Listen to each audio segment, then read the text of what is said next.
Well, here we are with Mr. NC State Wolfpack himself, Isaiah Miranda, the day after he made a big announcement. First of all, Isaiah, congratulations. This has been a 3.5-year process. You know, we were just talking off camera. You know, October 2019, you got your first offer from Siena, and here it is. On Sunday morning, you're going to be heading down to Raleigh, North Carolina to bring your college career. Just, you know, if you can sum up this recruiting experience in a few words, how would you do it? Well, first of all, it's been a blessing. Like the whole thing, just enjoying the whole ride, just being around things I've been around, just been a blessing. Like coming from Pawtucket, like you don't see a lot of things like I witnessed in my first year going to like prep school. So like been in this like basketball world for like almost 4 years now. So like seeing everything like happen so fast is really truly a blessing. So I remember like being at Tolman, getting my first offer, and like really like knowing like I could really do this, like really go to college for free and maybe at the next level, you know? So after that, like after my first 2 years, it just went rapid fire, just boom, boom, boom, offer after offer, new looks, and even now the NBA is in the conversation, so it's really just truly a blessing. I just can't like ask for it to go another way.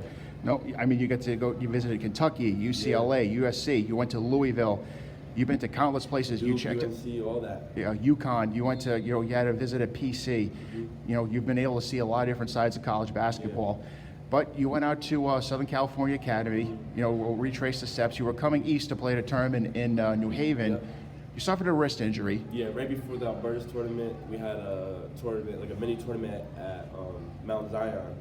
And I checked in the game. It was playing defense, and I reached in and like tweaked it a little bit, like sprained it. But then like it was super swollen for the Alberta's tournament, which was like 2 days after.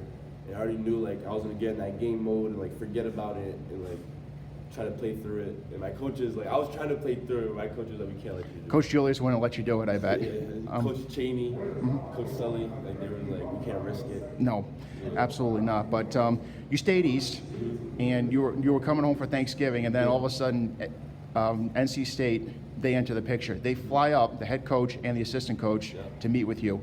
And how much did that all of a sudden, maybe college could be on the table as soon as maybe the second semester? Yeah, I feel like for me, I can't really be too like lenient when it comes to like making decisions because I feel like I waste a lot of time.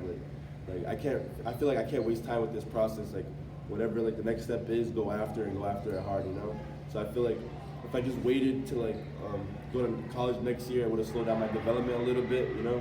Just being around the college environment, being around coaches that are just teaching you, especially guys that have developed a lot of pros. So I feel like that would be like the best next move for me, going to be somewhere that they're preparing me for the next level, you know?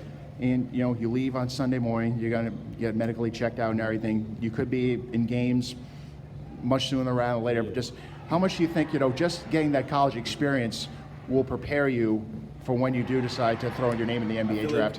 I feel like with me, I adjust pretty quickly and I make a lot of like jumps with development. So I feel like being in this like college environment is going to be really crazy. Like I feel like I'm going to develop really fast at a fast rate. Because I feel like during COVID, just being in the gym like two times a week, I was just getting better and better every day. So I feel like this next step is about to be crazy.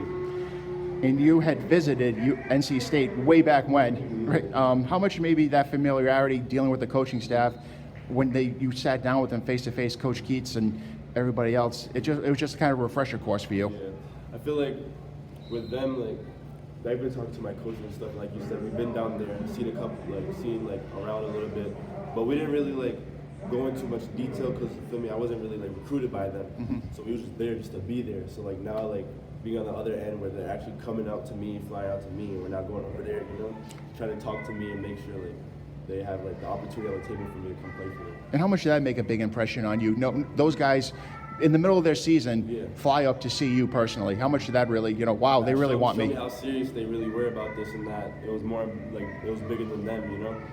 It's for all of us. And, you know, lastly, you get to look forward to places like at the Cameron Indoor, the Dean Dome. Just how exciting is that going to be just to step in those environments? Yeah, I feel like it's definitely going to be exciting and I'm looking forward to it, but I feel like I perform good in like those high like energy, like intense moments. I feel like that's where like I really come out and like show people like what I'm here to do. Isaiah, congratulations, and can't wait to see you on television soon. Thank you.